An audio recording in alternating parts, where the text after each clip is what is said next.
Let's take a look at a key case within the law of tort. This is the case of Hill v Chief Constable of West Yorkshire Police, 1989, and this is a case concerning establishing a duty of care in negligence against the police. The facts of the case were as follows. The claimant was Mrs. Hill, and she was the mother of Jacqueline Hill, aged 20, who is the final victim of the Yorkshire Ripper. The Yorkshire Ripper was a multiple murderer who conducted 13 murders and 8 attempted murders over a significant period of time, and those are the offences that are known. There may well be more.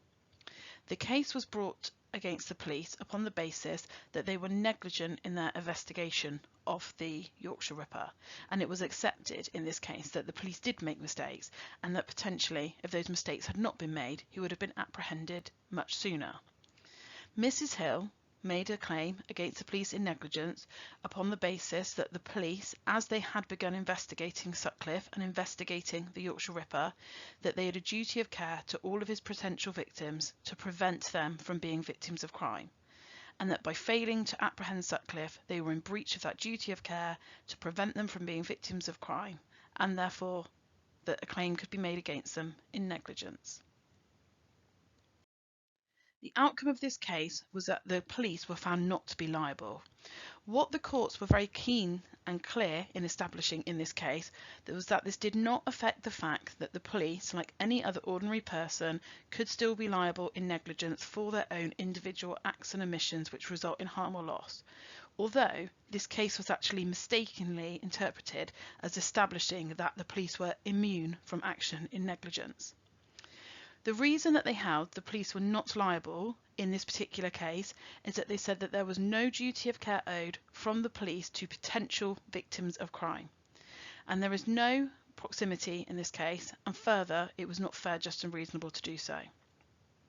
It was held that there is no duty of care on the police to apprehend unidentifiable criminals, and therefore they are not consequently liable in negligence where these criminals commit further crime.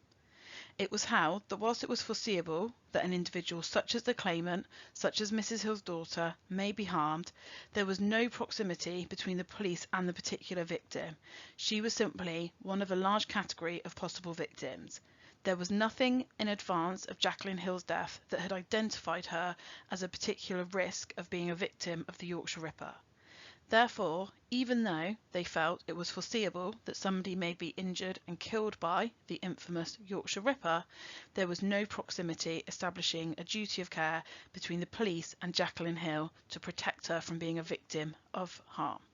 Further, in this case, they thought that for reasons of public policy, it would not be feasible in order to establish that there is a duty of care generically from the police against future victims of crime. If a duty of care did arise in this situation, every time there was a minor or major fault in a police investigation that could have prevented a further crime, the police would then be liable under the tort of negligence in relation to the victim. And it was felt that if there was a duty of care in these situations, there would be a great deal of police time, trouble and resources diverted away from suppressing and investigating crime. And therefore it would not be in the interest of justice that a significant amount of police time, expense and manpower was taken away from preventing and investigating crime in order to defending tortious claims. So therefore, this case is an authority for the fact that the police do not owe a duty of care to victims, unidentified victims of crime, in relation to offences that are committed against them by third parties. However, as was later confirmed in the case of Robinson, this did not establish a blanket immunity in relation to negligence and the police.